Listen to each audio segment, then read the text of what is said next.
What if I told you, one narrow water route is now deciding the fate of the entire world economy, and it's slowly turning into a war zone? Right now, tensions between the United States, Iran, Israel, and Hezbollah have reached a boiling point.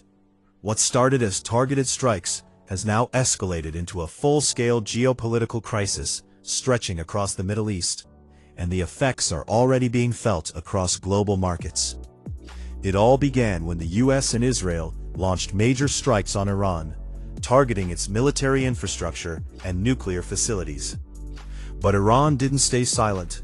It responded with missile attacks across the region, and then made a move that shocked the world.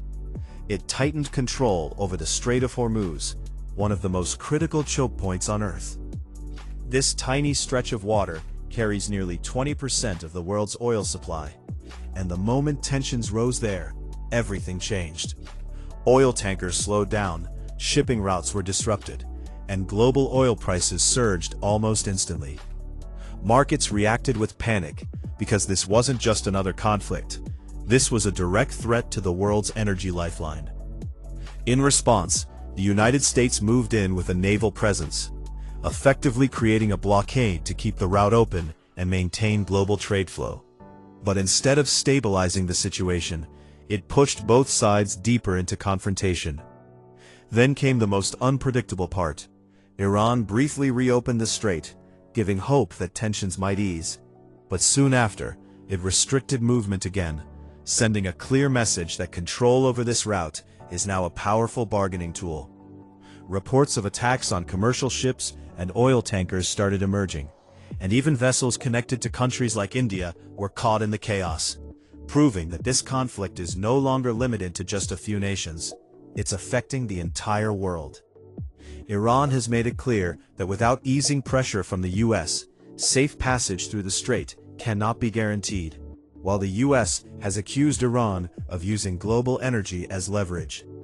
And just when it seemed like things couldn't get more complicated, a temporary ceasefire between Israel and Hezbollah was announced in Lebanon.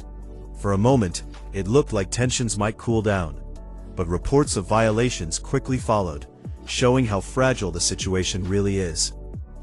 Thousands have already been affected, and the region remains on edge. This is no longer just a regional conflict. It's a global pressure point that could reshape economies, alliances, and power structures. Because if the Strait of Hormuz remains unstable, fuel prices will rise, supply chains will break, and economies worldwide will feel the shock. So the real question is this just a temporary standoff, or are we witnessing the beginning of a much larger global shift? And if you want to understand where this is heading and how it could impact the future, make sure to check out the full breakdown on my channel and subscribe for more updates, because this story is far from over.